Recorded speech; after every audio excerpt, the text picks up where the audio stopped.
All right, here we go. You're correct, Dr. J. We're starting to get some people to join in. So excited.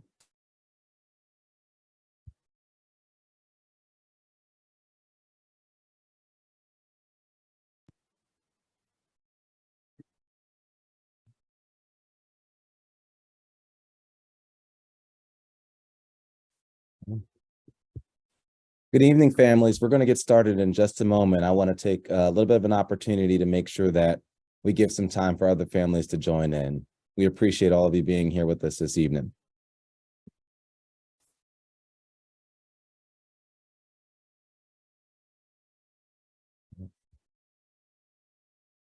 For those of you who are here, just want to share the way we're setting this up this evening. This is a webinar. So you'll have an opportunity where we're going to be sharing information through our screen.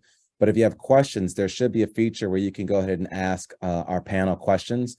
Joining us this evening, we have Ms. Mack, our assistant principal, Dr. Damian Johnson, our assistant superintendent, Mr. Blenheim, a fifth grade teacher, and Mrs. O'Donnell, another fifth grade teacher. And so we're excited to be here with you this evening. We're just going to wait maybe another 2 or so minutes to make sure that we give an opportunity for everybody to be here with us before we get started.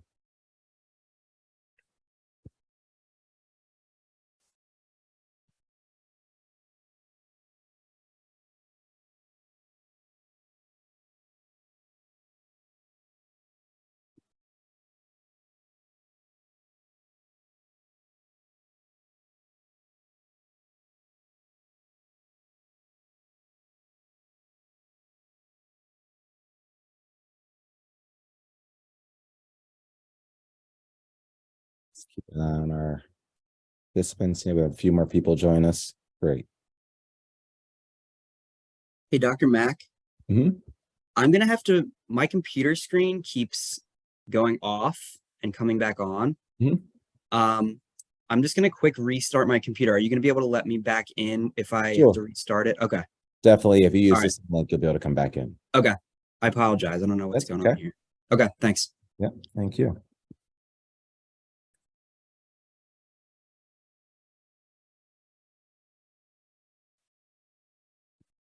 Okay, well, Mr. Blenheim's going to join us. We're going to go ahead and get started.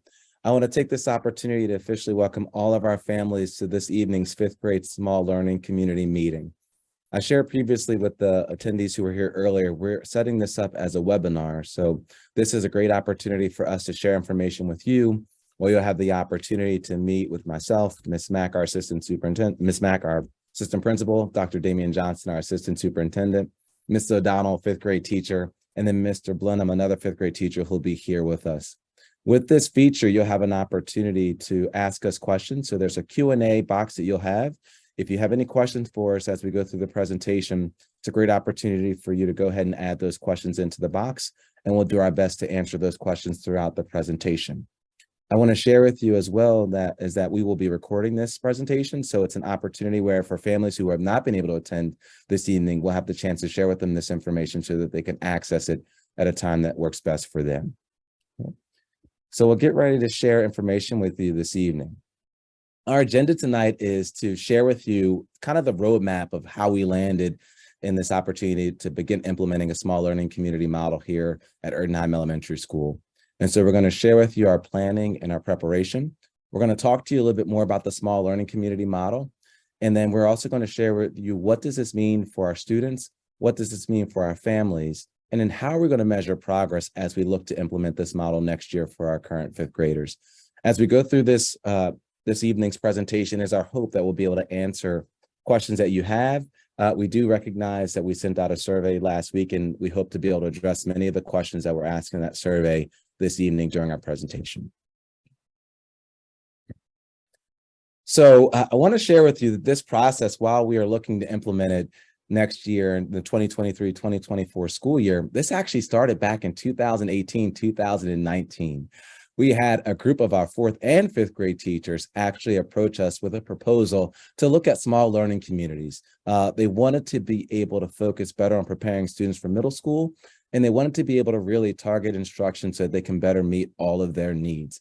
And so this proposal came to us a few years back. Once we received that information, we had many teachers who were interested. They actually went out and did some research for us. Many have had the opportunity themselves to be a part of a small learning community model, but then we also took a look at some research out there that gave us information about the benefits that it had for students. We spent time after school as a group dissecting that information, brainstorming, troubleshooting, and discussing the pros and cons of each of those particular options for what we were considering in terms of a small learning community. In the spring of 2019, after doing that research, we actually took a team to Colonial Elementary School in Colonial School District, where we had the chance to meet with the school community, where they have a 4-5 building that actually implements the small learning community model. We took with us 4th grade teachers, 5th grade teachers, as well as instructional coaches. And it was a great day for our team to be there because we had the chance to meet with teachers, observe classrooms, and have the opportunity to debrief what we saw and ask as many questions as possible. And so at that particular time, we were considering implementing it really earlier in here at Ernheim Elementary School, but we wanted to make sure we had a chance to do a little bit more digging and research in surrounding areas. And so we ended right back at that particular time in the spring of 2019, having had that information, but we weren't ready to go just yet. We took an opportunity to process that information. We wanted to do a little bit more digging, but this process of small learning community started way back in 2018 and 2019. And here we are now in 2023 looking to launch. So moving the following year into 2019-2020 year, we continue to investigate the small learning communities. However, in reflection and looking closely at the research, we began to take a closer look at our 5th grade rather than looking at our 4th and 5th grade. We wanted to consider the developmental readiness of our students. We wanted to think about the current structure of our school.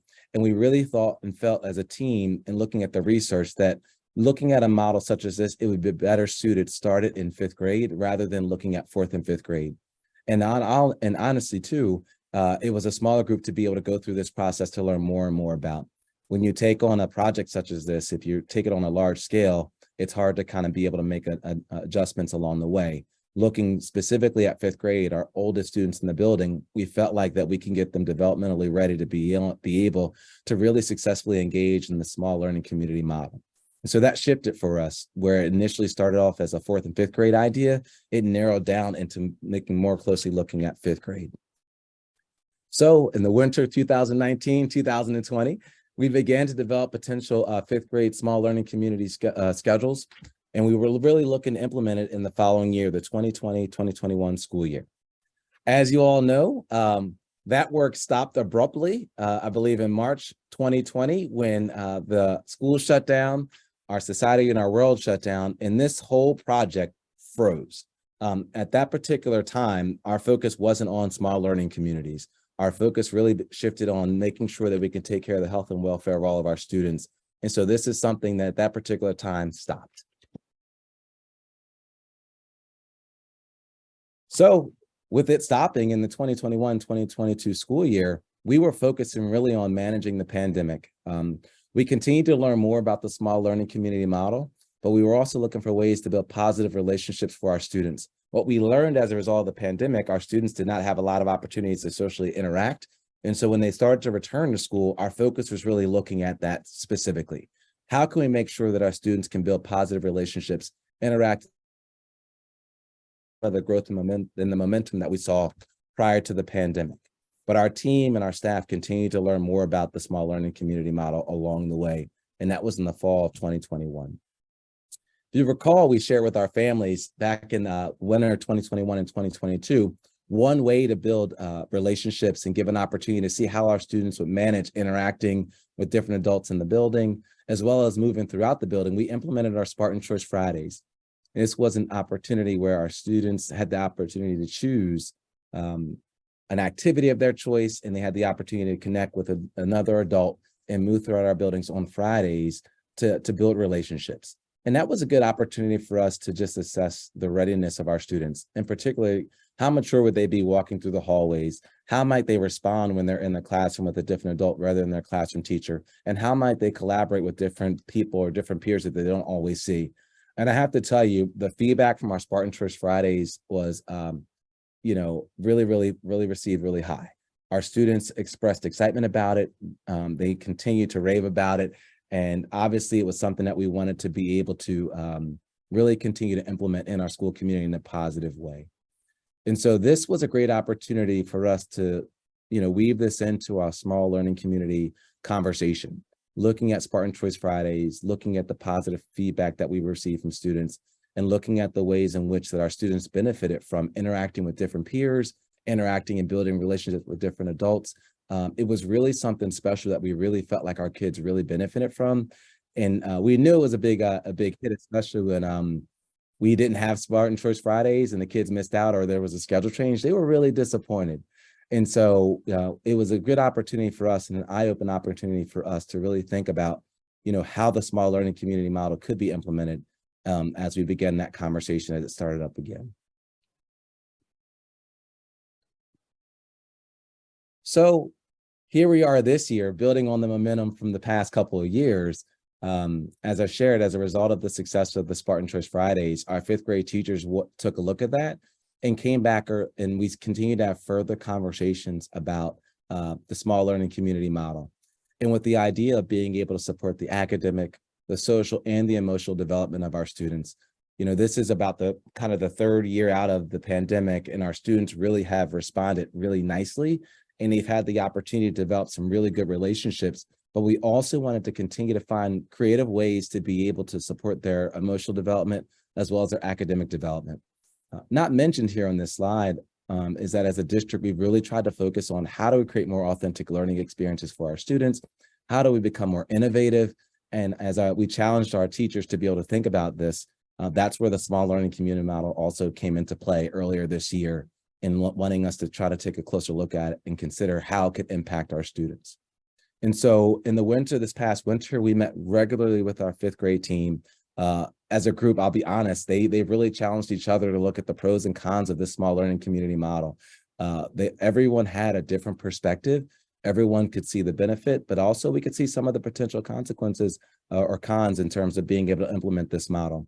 We also had the opportunity to hear experiences of staff members who actually implemented it and talked about ways in which that it had a positive impact on our students.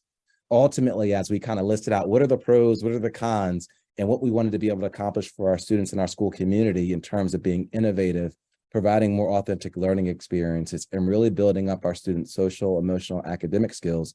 In addition to preparing them for middle school, the small learning community model was a really strong thing that we felt could really benefit our students. And so we began to take a closer look at, well, what would a schedule look like? And we spent quite a few meetings looking at different schedules and trying to think of ways that we can maximize our instruction, maximize our opportunities for students to have natural movement breaks, and as I shared before, get those authentic learning experiences in their major content areas. And so we're preparing to give our students this opportunity where we stand right now for the 2023-2024 school year. Tonight's meeting is an important part of the process. It's really important for us to be able to share with our community and the idea and the concept and how we arrived to this particular decision, but also give you the opportunity to be able to have, some questions answered that you might have about this particular model. But we wanted to, before, we dive into specifically what the model looks like, we wanted to be able to give you a little bit more context about the history in terms of how we landed on the small learning community model, because it's been quite a few years in the making, and we're really excited, and I feel as though our students are going to be really excited about the opportunity to continue to get to know more adults and build positive relationships with their peer group. Yeah. So what is the small learning community model? In general, it is a model where the students are going to have the opportunity to interact with 3 different teachers on a learning team while retaining a core teacher for homeroom and for SPT. And so traditionally, our students have 1 classroom teacher when they've been in our school community. We're going to expand the opportunity for our students to interact with 2 more teachers in addition to their homeroom teacher. And so your child's learning team will have 3 different teachers on their team.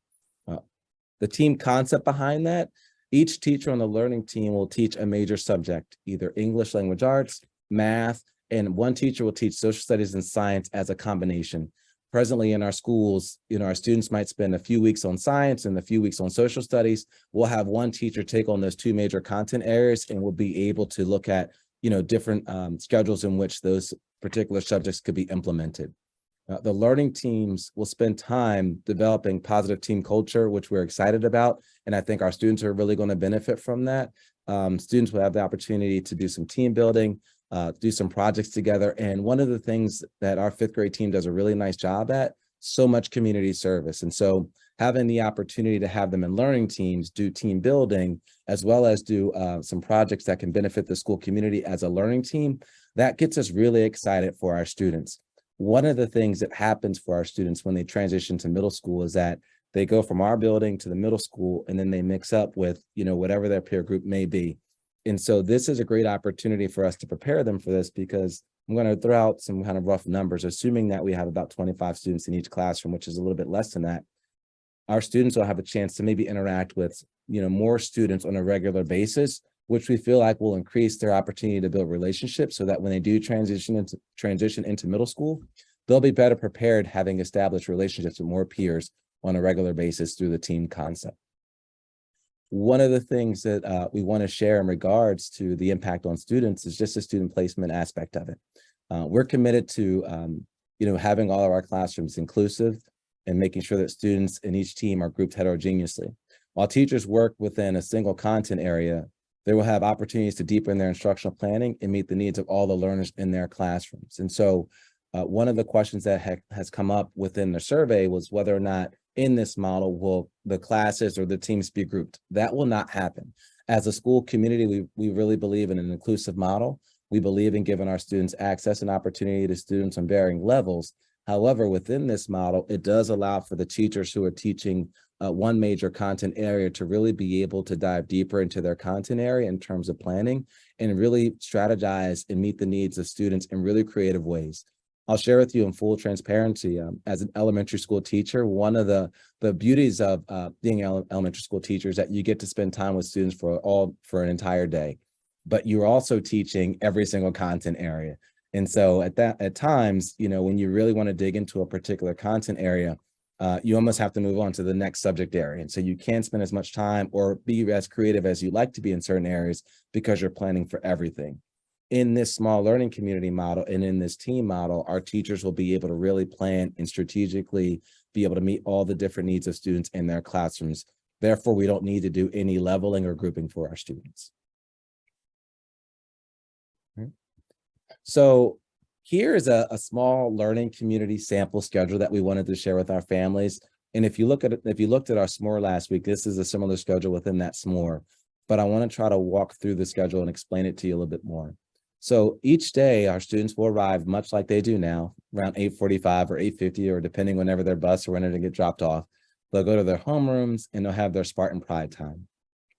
This is about the same schedule, and this is the way all of our classrooms in our school will start every single day. Arrival, having Spartan Pride time before they begin their major content areas. Then the students will move to their first class. Some students may move to a class, some students may stay. It just may depend on what their homeroom teacher is teaching. So in this particular model, the students will have their first block of time from 9:45 to 10:50. Their first teacher will be, their first class could be math, and that might be with their first teacher. That could be with their homeroom teacher, or they may move to another classroom to have their math instruction occur. After that class, the students will then move to their second class, which will be another content area. And then this schedule, the example is social studies or science. And they'll be in that classroom for that particular lesson. Following those two classes, the students will transition to lunch and recess, much like they do now. And within their learning teams, they'll have lunch and they'll have recess, and they'll be able to have recess and lunch with their teams. And so they'll still have an opportunity to interact with their teams as they do now. One of the things I want to share with you, following lunch and recess, the students will then go into their third block of the day, which they'll have an opportunity to have their third major content area, which is English language arts in this particular schedule. And following that, with their third teacher in this particular sample schedule, all of our students at the end of the day will they're all going to start their day in their homeroom and end their day in their homeroom, because they're going to be able to work with their homeroom teacher for guided reading. And that's during our period of academic student support, which is known as PASS, which you might be familiar with now, where there's no new instruction that occurs. But what happens during that time, students are provided with guided reading, enrichment opportunities, or extension opportunities, depending on what their needs are. And in this schedule, we put down that it was teacher 3, just because it ended up working like that on the schedule. But regardless of where your child lands within their schedule, they'll have their 3 teachers, but they will always report back to their classroom for this guided reading time or period of academic student support time. At the end of the day, the students will then have their specials. And so just like they have now, they'll have access to all the specials that we have within our 5-day cycle. And then they'll go back to their homeroom for dismissal and to close out the day. And so this schedule flows differently than what the students have experienced in the past, but it follows a traditional in the sense that it merges and melds nicely within our traditional schedule that we have here now for grades 3 and 4. And so this will be a sample schedule. And obviously you'll have access to this, and this is in our SMORE, but this gives you a sample of what the schedule would look like for our students. What happens naturally within this, and you may know your students and your children at home, it gives them natural movement breaks, gives them the opportunity to interact with different adults and build different relationships. And so I can tell you, when I visit classrooms now, I see a lot of our teachers providing these natural movement breaks because the kids need it.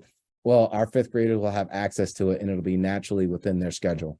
And so we're excited about that for our students.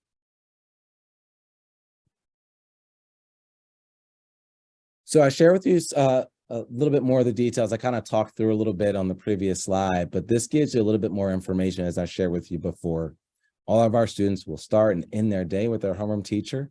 They'll move from class to class with a cohort of students from their homeroom class. Their homeroom teacher will be the primary point of contact. And so just as if you would when you get your child's schedule or you get your child's teacher in August, your homeroom teacher will be that primary contact. And then your homeroom teacher is one of the 3 teachers that'll be on your child's small learning community team. They'll be able to coordinate communication to the other team members so that you don't have to always interact with all 3. We're going to try to make sure that we create systems where it's easy for you, just like it is now, to send one email rather than sending emails to multiple teachers to share information. Right. As we shared before, our students will have different teachers for each of our core classes: math, ELA, science, and social studies. And then they'll also have their lunch and their recess and their specials on their teams. And so we're excited that they'll still continue to have that. We're still going to be able to provide all of our special supports and activities as we typically would. Our students who participate in band and chorus and also now strings, they'll still have the opportunities to participate in those particular activities just as they traditionally would now. Even in our schedule now, we try to create as much of a schedule where it's least disruptive within their day. But, ultimately, regardless of where the kids are, whether we had this model or another model, students will be, missing some class time to participate in some of these different extracurricular activities. But I'll tell you, we always believe that, while they might be missing out on certain things in the classroom, they're gaining access to other opportunities to show and be creative. And so we're excited that our students have those opportunities within our schedule. So here are some potential learning teams, just so you can kind of get a sense of what this looks like. This is subject to change, but this information will be shared with our families in August, as we typically would when we release out homeroom classes. What you'll receive is your child's learning team. And so what you see on each team is a math teacher, a social studies science teacher, and an English language arts teacher. And right now, these are some samples. This is a sample of what the teams could look like. And these will be the teachers that your child will move throughout the course of their day, each day, and have an opportunity to build relationships with these different team members, classroom teachers, and different students along the team. Matt, can I just add something real quick just to give background for the learning teams? Going back to the pandemic, we've come so far from building like what we were going to teach throughout the day, and we formed learning teams after the pandemic, and it's really kind of enriched our learning, and that's kind of what drove us to forming small learning communities. What we love to teach, we all had thorough discussions. Some of us were very torn of what we wanted to teach, but that just is kind of a little background of how we form these learning teams, and this is kind of what molded this idea too, because we have been planning in specific, like 3 teachers plan ELA, 3 teachers plan science now. So why not continue that learning and being able to focus on that one subject area? Yeah. Thanks, Mrs. O'Donnell. This is a great opportunity too to answer some of the questions that came in. One of the questions asked, how big will the cohorts be? The cohorts will be about the size of 3 classrooms. So for example, our class size might average 24 students. The class sizes in each, the cohorts might end up being somewhere around 72 to 75 students in each team, but the classroom sizes will still be around the same sizes as they are now. So class sizes will not be impacted by this particular teaming model. One parent had asked the question about heterogeneous and what does that mean? It just means mixed ability. It's not all the same students in one class. We're going to mix the kids up as we typically would within a classroom community. And so we're looking at students with all different ability levels, being able to be on a learning team and in a classroom. And so that's what that means. One family asked a question about the students' supplies and how will that work without lockers. We want to be strategic about what that looks like for our kiddos. And so we talked about allowing our students to store certain materials in the classrooms so that they don't have to carry, an extensive amount of materials from class to class. But one of the things that we've noticed that our students do now, even now, they will travel throughout the building with their Chromebooks or other devices if they're going to special or they're going to different support services. And so our students have the skills to be able to do that. But when there could be some big projects or different things like that that are happening in each class, those materials can stay in the classrooms to make it easier for our students to be able to move from class to class. Some other questions that came up about lunch and recess, only 15 minutes. That's the same amount of time that our students have now within our schedule. And so that's not a change from any schedules that we've had before. Appreciate all these questions. And keep them coming as we go through this presentation. We want to make sure that if you're here, that we do our best to answer them for you. Okay. So, Mac, I don't mean to interrupt. Sorry. So, about the supply question, can you hear me? Okay, my computer died. Oh, yep. Okay. So, we've been talking about this, like, how are we going to navigate students moving from class to class? And there will be specific notebooks, like, for example, like we have an SPT notebook, like those might stay in the desks, but we were thinking that the students would have Chromebooks. They will have a binder where they're going to keep specific notebooks, folders, agenda book, pencil case. And really it's just those materials they will be bringing from class to class. So what we're going to do is the actual consumable textbooks that each subject area has, or like the journeys textbooks, the social studies textbooks, and the math textbooks, where those are all going to stay in the classroom. So students aren't bringing them from class to class, losing them, forgetting them. And it also lightens their load as they're moving throughout the building. So that's sort of our thought with support as of now. So we still have to talk about it a little bit more over the summer, do some planning, but as of now, that's what we're sort of thinking. And I know that the question of executive functioning skills came up, and I can't even tell you how many students have reached out from middle school, emailing me saying that was the most difficult part of the transition. And this is why I really pushed for this, because I feel like this is really going to help them get ready for that transition to middle school and beyond. And this is something that we can plug in like 5 minutes during SPT, or a lesson on, okay, is everybody's binder set up correctly? We're doing a binder check this morning before we start first period or whatever the first block is. I think this will be really, really great for executive functioning skills. So I'm really hopeful that this will help them. Yeah. And I appreciate you sharing that, Ms. O'Donnell and Mr. Blenheim. And I think to piggyback on that, it also allows them to be able to do this in, I feel like elementary school is a very safe place, a well-nurtured place. And I think it just provides an increased support that not middle school does a great job. I don't, in terms of when the students transition, but one of the things and benefits of elementary school is that, and I think it's just an additional soft hand there to support students. And so while developing those executive functioning skills, such as moving from class to class, managing supplies, it's done with a little bit more guided teacher support. And we hope that it'll have an opportunity to have a benefit when the students transition to middle school the following year. So some of the academic benefits that we wanted to be able to share is that our students will be provided with differentiated instruction. And what that just means is in each of our classrooms, even now, we have students with wide ranges of abilities. And what we feel like we'll be able to do in this model is we're going to be able to target those different abilities. Some students might benefit from having an opportunity to see work multiple times. Some students might benefit from being able to get challenged or extended further. In this particular teaming model, we feel like we can do that more efficiently because our teachers are planning for those content areas. And so lessons can be designed that are able to target different learning levels so that our students have access to the levels in which they need on a given day. It changes from day to day. Some students are really good at fractions, but they're not really good at something else. Or some students are really good at nonfiction, but they're, and so we can be creative with this, and we're excited about that. We also feel like the students will be able to have access to more authentic learning experiences because the planning gets to be so detailed because it's one content area that our teachers are going to be planning for. So we're excited about that. And then our teachers will be able to closely monitor student performance for those major content areas and make instructional adjustments as needed in a timely manner.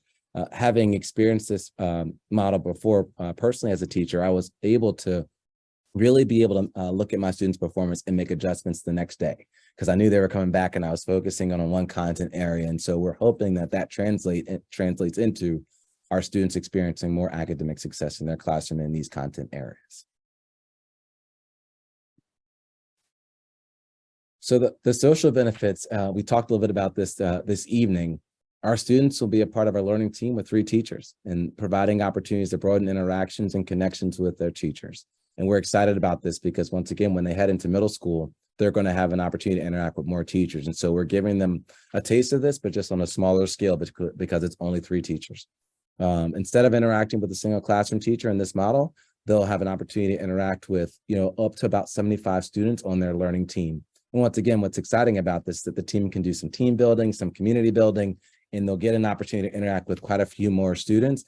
And sometimes, oftentimes our students share, well, I don't get an opportunity to see one of my friends in this class, or I don't get the chance to do that. This model helps that a little bit more. We can't guarantee that, students will always be in the classroom with their friends, but in this model, what we can say is that students will have increased access to opportunities to interact with more kids regularly throughout the course of the day, which is something our students have been asking for, especially in our meetings that they've had with our assistant superintendent and superintendent when they provided us with feedback. And so we hope that this translates into middle school when they've developed more relationships with more students during their last year here in 5th grade.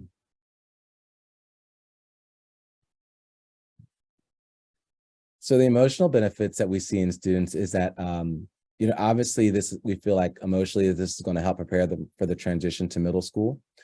Our students are going to have the opportunity to learn and practice and work on those organizational skills that we talked about and managing materials and resources in various settings. I think sometimes this can be overwhelming for students. And so, as I shared with you previously, we can provide this support with a little bit more of a soft touch and guided support. Whereas, you're just moving from, between 3 classes, we can help learn and help you support you in learning how to manage this in a way that we feel like can help students be more prepared for middle school.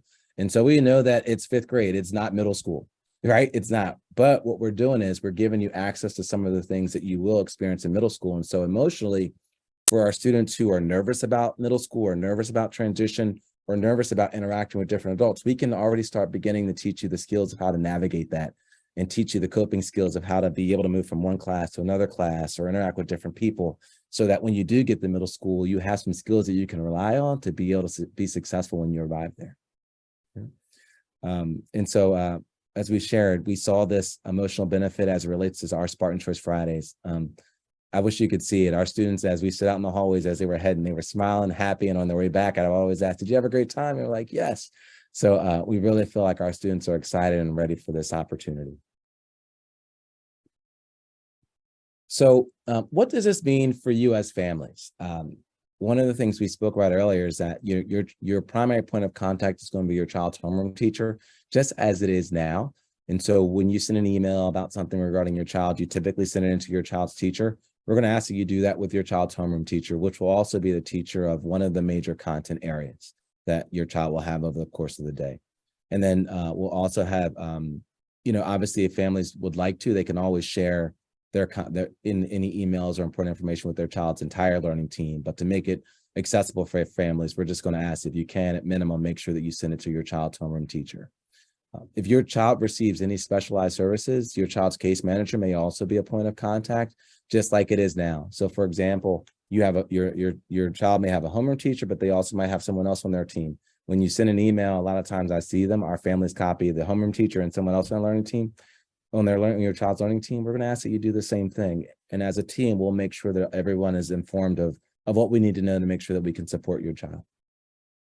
During fall and spring conferences, you'll have a chance to meet with your child's homeroom teacher, and they'll be the ones who are going to be sharing with you information about your child's progress on their learning team. So this is a piece, obviously, that's going to feel a little bit different, but our team is going to really work hard this summer, spending time making sure that we create a process where when you walk out of our conferences, you still feel like you know how your child is performing. And so we're excited that you'll have a chance to come in, but we're also excited that your child will have an opportunity to interact with these 3 different staff members. And we're excited to share with you the perspective and the perception that they have about your child's progress when we have those fall and spring conferences, as we traditionally do throughout the course of the school year.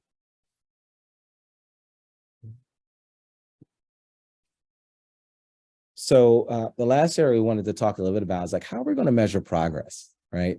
One of the things that we'll take a closer look at is just our classroom performance. Our classroom teachers are going to be able to closely monitor the academic performance and make instructional adjustments rather quickly for our students. And so we're looking to see, do we see a benefit to our students in terms of their classroom academic performance? Another important part of this is, which is something that is amazing about our school community, is that we always look for student voices. We're going to look to try to hear from our students after each trimester to get a sense of, how do you like this? How do you feel like this is benefiting you? And I'll be honest, our students have shared with us, we don't like to do surveys all the time. And so we will do some surveys, but we'll also look to offer small focus groups to learn a little bit more about their experiences. And then where we can, I think our team is going to be open to making adjustments if we need to make sure that our students are having a positive experience. And so the student voice is important. We're also going to look to get your feedback as well. Obviously, we can't speak to all, maybe 200 of our families, but we can ask you to give us some information on the survey, to give us some of your feedback that we can take into consideration. With this being a new learning schedule and model for our students, we feel like it's important to make sure that we're getting data from multiple points. And so looking at that classroom performance, making sure that we're getting hearing from our students and hearing from our families, we're going to consider all those different pieces of information to help reflect in terms of what are we doing and how are we supporting our students. We're going to look to measure success, looking at how our students are able to develop those social skills and build connections with their peers. And so we'll be able to see that as they're interacting throughout the course of the day. And we're going to also look to see if we see improvement in their academic scores in their content areas. And so that's going to be one way to measure success. It's also going to be important for us to take a look at, are our students prepared for middle school?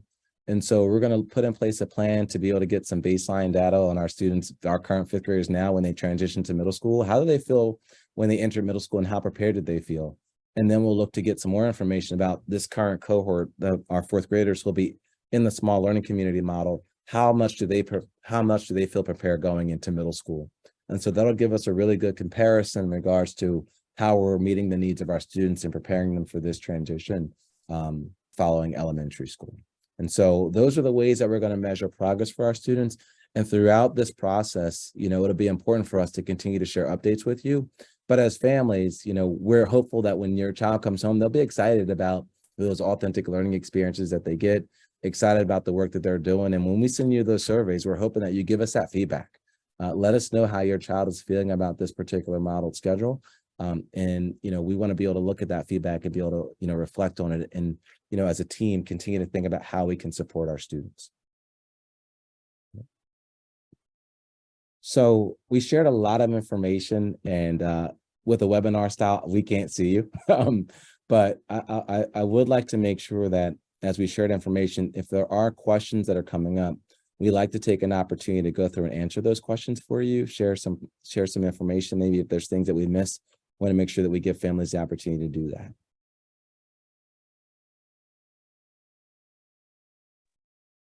Dr. Matt, we do have a few questions that came in. Mr. Saba asked, do you think in a future phase, you will do the same for 4th graders? In terms of moving from expanding this model? Correct. I think that'll be something obviously something that'll have to be discussed and reflected upon. And much like we did with this process, really look at the research and really think about the added value for our students in 4th grade. But I think if we see tremendous success within our students and we take a closer look at our fourth grade students as a whole, and if we feel like it's something that could benefit them, I think it could be something that could be a possibility. But at this particular time, we feel like it's better suited just for our fifth graders. It's a great question, though. This idea started with fourth and fifth grade, but ultimately we decided to start with fifth grade to start smaller before we look to expand it. Okay. Someone else asked, can you clarify what you mean by heterogeneous learning environment? Yeah, so just like as it is now, it's a great question. We have students with mixed abilities, and so we're not looking to place students in a classroom based on their abilities or all on one level. We're not looking to put like a high, medium, or low class. That's not what we believe. We feel like our students can be assets for each other, and so we want to make sure that we have our classrooms having mixed abilities, and so that's what that means. We're not looking to group or level our students based off of their academic abilities. And I can share with you also, coming from a middle school setting, that, this model is also very, very familiar to me in the sense that, you have students of all different abilities within a classroom and, they have the opportunity to work together, to grow together. And, it's a very enriching opportunity for students to learn from their peers. And I did mention this earlier in answering a question that when they have the opportunity to use those skills, not only in the classroom setting, but they're also going to be using those skills for team building, working with their teachers, doing things outside of school. So things that they currently do now as a fifth grade, it'll be more individualized and working with their 3 teachers throughout the course of the school year. Yeah. And I see a couple of questions about the switching model. How will that work? Yeah, we won't have a bell system. What will happen is just like we do now, our teachers will be the ones kind of managing the movement of students. So they'll be able to communicate, it's time for your next class. And with our fifth grade classes being so close together, it's obviously you can kind of open your door and the kids they'll all start to see how that happens. And they do that now for certain things, whether it be special or other parts of their day. They're able to move throughout the building without there being a bell schedule to make that happen. Another question came up in regards to talking about the students transitioning in and out of classrooms. Keep in mind, they're only going to be transitioning about 3 times a day.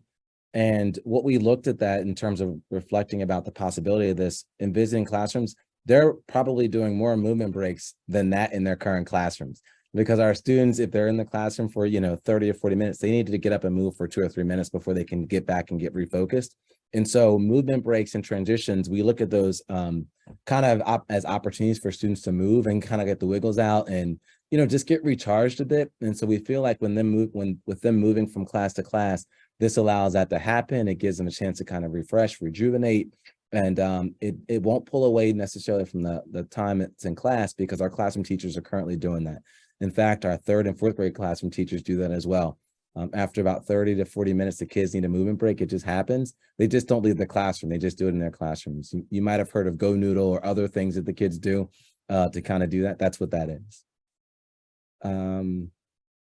Question about enrichment program and how will that work?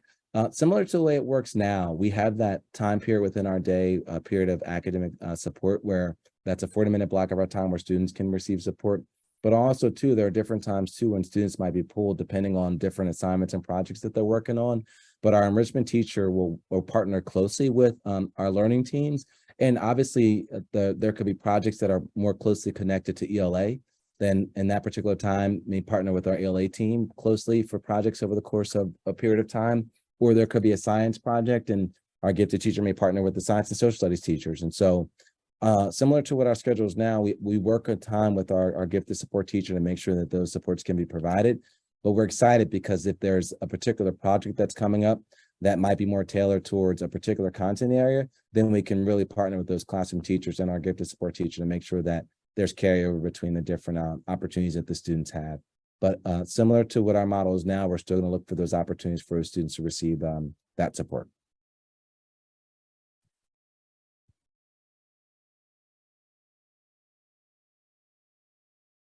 It's a great question about conferences and what can we expect in terms of feedback since I'll have 2 to 3 teachers. So what we'll look, and that's something we're going to work through this summer. We want to make sure that the feedback that you receive at conferences is meaningful and really allows you to make sure that you know the progress of your child in those 3 different classrooms.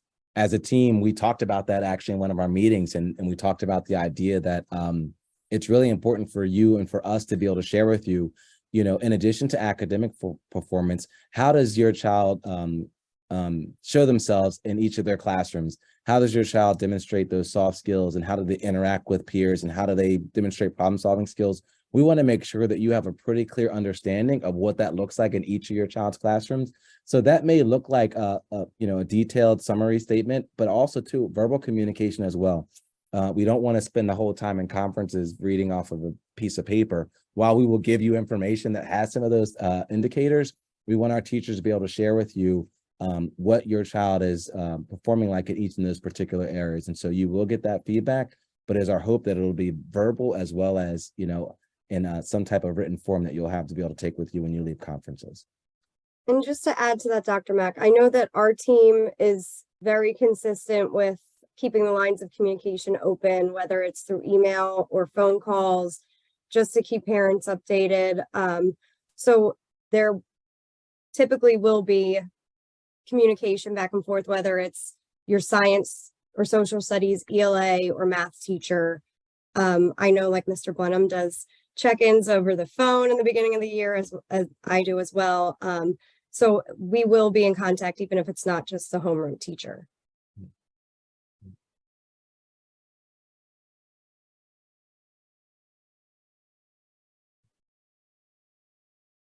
Thank you, Ms. O'Donnell. So we're here. I'm just checking to see if we have any other questions from families. I don't see any additional questions coming in at this time.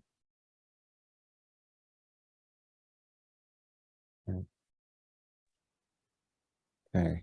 Well, families, I want to thank you for joining us this evening and allowing us to share with you more information about our small learning community model for our students. We're excited for this for our students. We're excited for this opportunity for them to have an opportunity just to grow in ways that we haven't been able to do before.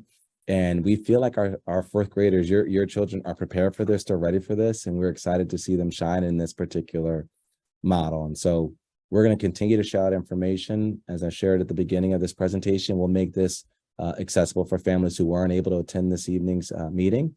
But I also want to take this opportunity to thank Ms. O'Donnell, Mr. Blenheim for being here and sharing some insights from the 5th grade team. I know it takes a lot to be here with us in the evening to give up your time. And so we just appreciate you being here and sharing some additional information for our families. Is there anything, any panelists, is there anything I missed or things that you'd like to share? Yeah, I just have one final thing. So again, the 5th grade team, we did put a lot of thought into this, and like, do we want to leave the current concept that we have of having these kids all day? Like, we love working with all the kids and the flexibility. But actually having done this model in a previous district that I was in, I just think it's so much more beneficial for the kids. You get several set of teachers. In my previous district, I only worked with one other teacher, but having just 3 teachers being able to work with the students over a course of the day, I think is so beneficial. Because teachers can sort of work together and talk about like, okay, what is working for you with this student? Maybe this is not working for me, and just sort of collaborating. So it's just really beneficial for the students. And I just think it's a great model. The teachers, it's great. We get to see a lot more students throughout the day, which is wonderful. So we're looking forward to it. We're excited. Hopefully all goes well in the fall. We're going to do a lot of planning over the summer to make sure this is as smooth as possible come September. And like I said, we'll, like Mrs. O'Donnell said, we'll be in touch frequently beginning of the year, over the summer. We'll usually send something out prior to the school year starting, just letting you know like what to expect and what supplies and everything. So like none of that's really going to change. But we're just looking forward to it, and hopefully it's a great start to the 5th grade year. And yeah, we're looking forward to it. Yeah. Yeah, appreciate that, Mr. Blunt. And a question just came on from a family that will teachers be communicating with each other about each student, their overall progress, academic, social, and emotional levels at intervals outside of conference? Yes. And that's one of the nice pieces about this particular model is that it allows for multiple eyes and interactions with students. And so it's really, really great when the teachers can talk about, hey, I noticed that, this student seemed down today. Did you notice that too? I noticed that too. Or maybe there's things that you might miss, and the team can come together and talk about that. And then we can figure out, all right, what's the best way to try to support the student. So there will be regular conversations. The teams meet regularly. They'll be following a schedule that will allow them to plan and meet and discuss the progress of students. And so typically, just as it is now, the team meets regularly, but in this model, they'll still have those same opportunities to meet and talk about kids. And in this model, there'll be more eyes on one student. There'll be, 3 different teachers looking at students and their progress, which is great compared to just one. It's a great question. All right. Well, families, thank you so much for joining us this evening. We're excited. And so we appreciate you spending time with us this evening and being a part of this discussion and providing us with your questions. We'll continue to share information and stay tuned for more information to come. Thank you so much. Have a great evening.